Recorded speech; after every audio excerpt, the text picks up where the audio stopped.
Good morning. Hi guys, good morning. Yay, this is my first full day in Istanbul. It's bright and early, around 10 a.m. And we are stuck in traffic. Yeah. So what's the plan? Our first destination is Hagia Sophia, which is the most visited area in Istanbul. And then we will go to Topkapi Palace, Sultan's Palace. We're gonna see a lot of history, Ottoman times, Yeah. If the weather is good, we will take a Bosphorus boat tour. So we will see all the historical, traditional Turkish houses nearby the sea and nearby the Bosphorus. Yeah, we're gonna enjoy. Great. Looking forward to it. Let's enjoy Istanbul. Yeah.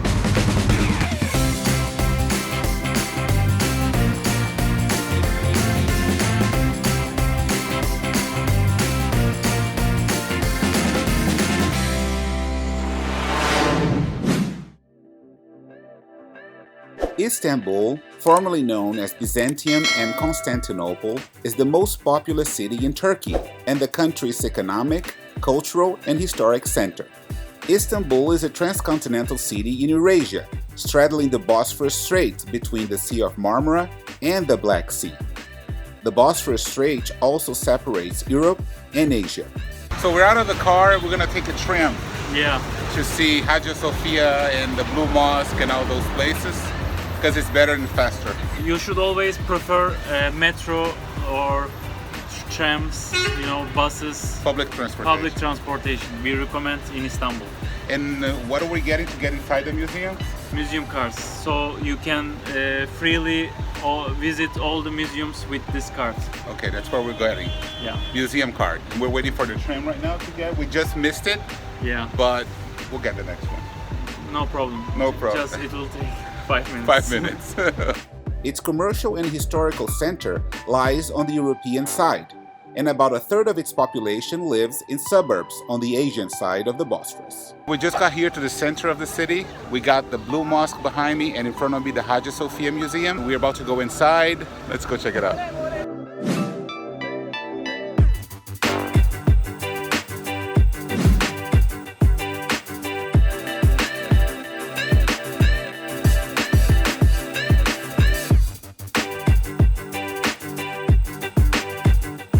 Hagia Sophia is a former cathedral, later a mosque, and now a museum in Istanbul.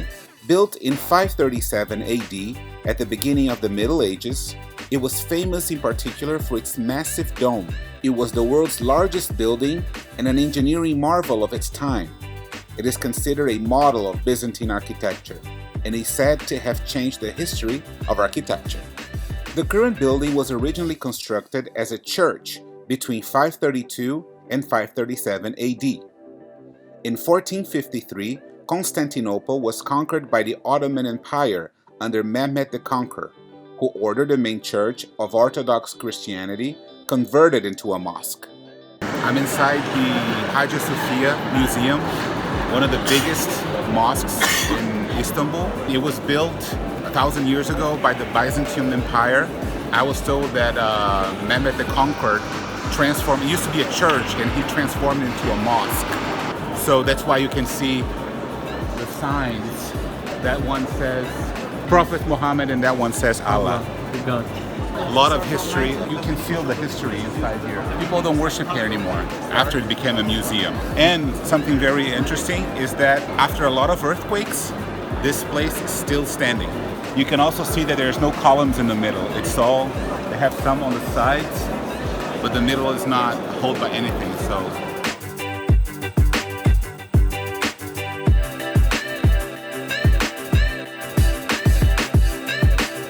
From its initial conversion until the construction of the nearby Sultan Ahmed Mosque, also known as the Blue Mosque in 1616, it was the principal mosque of Istanbul.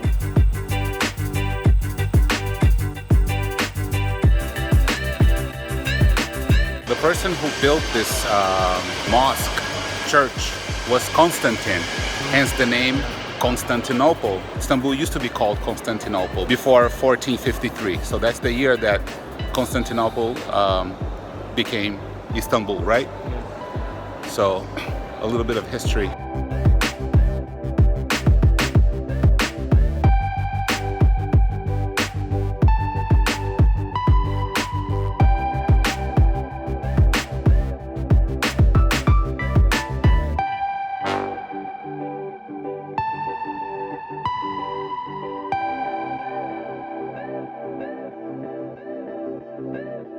In 1935, the first Turkish president and founder of the Republic of Turkey, Mustafa Kemal Atatürk, transformed the building into a museum.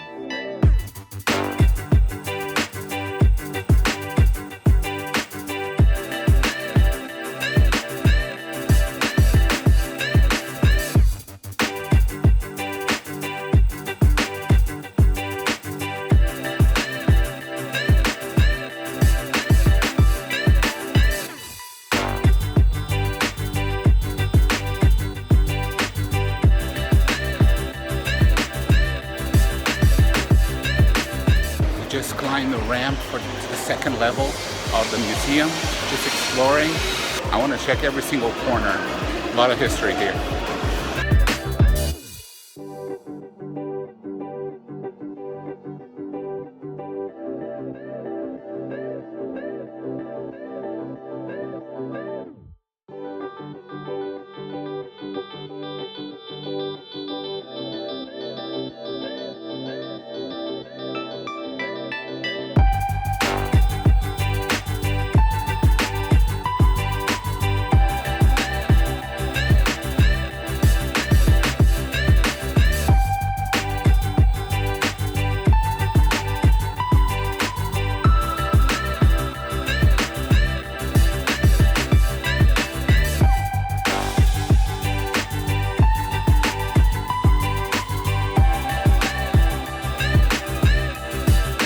So we're about to enter the Topkapi Palace. What is it? Topkapi. Topkapi. Yes. Topkapi. Yeah. Topkapi Palace. Yeah. That was built by Mehmet the Conqueror. When he conquered the city, he built this specific spot. It's the top of the hill, and it's right there.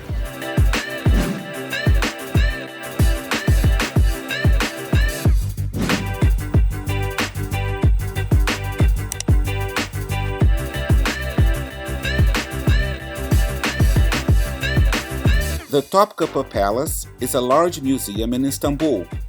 In the 15th century, it served as the main residence and administrative headquarters of the Ottoman sultans. Topkapi was originally called the New Palace to distinguish it from the Old Palace in Beyazıt Square. It was given the name Topkapi, meaning Cannon Gate, in the 19th century. Following the end of the Ottoman Empire in 1923, Topkapi was transformed into a museum by a government decree dated April 3, 1924. Topkapi Palace is part of the historic areas of Istanbul, a group of sites in the city that were added to the UNESCO World Heritage Site in 1985. We're still taking a walk through the palace. This place is huge. Nice places, nice corners. We saw a beautiful view of the Bosphorus where it begins. I'm just going with Doğan right now. He's showing me around. He knows everything, like literally everything. I didn't know he was so expert in the history of Istanbul, Turkey.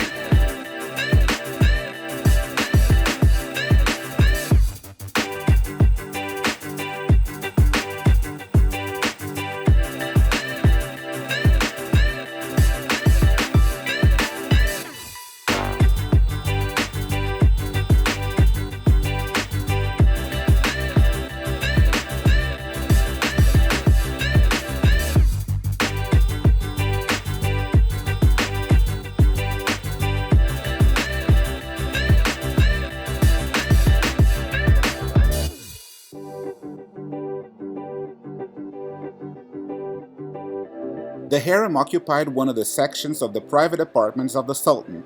It contained more than 400 rooms.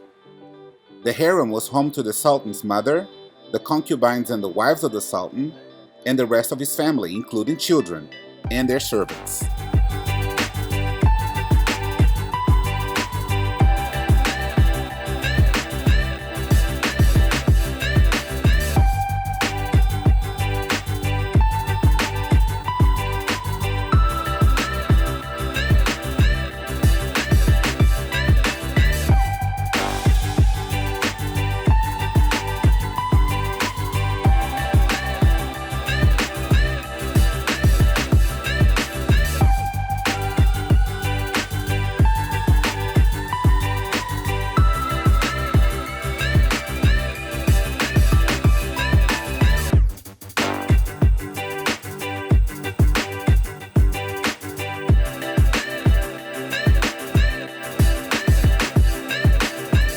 just came out of the harem where the Sultan kept all his wives, and the place is huge. It's enormous inside. I just walk around the entire place. It's funny that my ticket, my museum pass, covers the entrance to the harem, but Doğan's pass, the one that Turkish people get, it doesn't allow him to go in. So I had to go by myself. And I'm waiting for him to meet me here. Oh, he's right there. Oh, okay.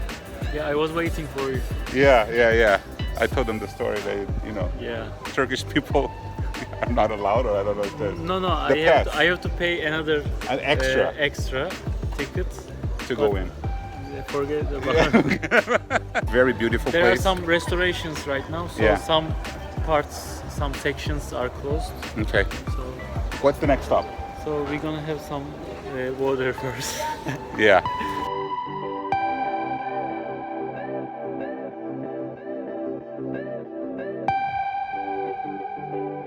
After walking and walking and walking the whole morning, it's finally time to eat some lunch.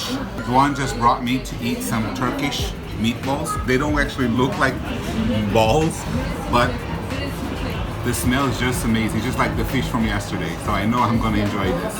And they also brought some white beans with lettuce and tomato. I'm trying this yogurt drink. It's salty yogurt. But if you're not used to it, you're gonna feel like, a little sour, salty. But Doğan said it's very healthy. Having it for lunch, and just gonna enjoy this because I just want to jump on it.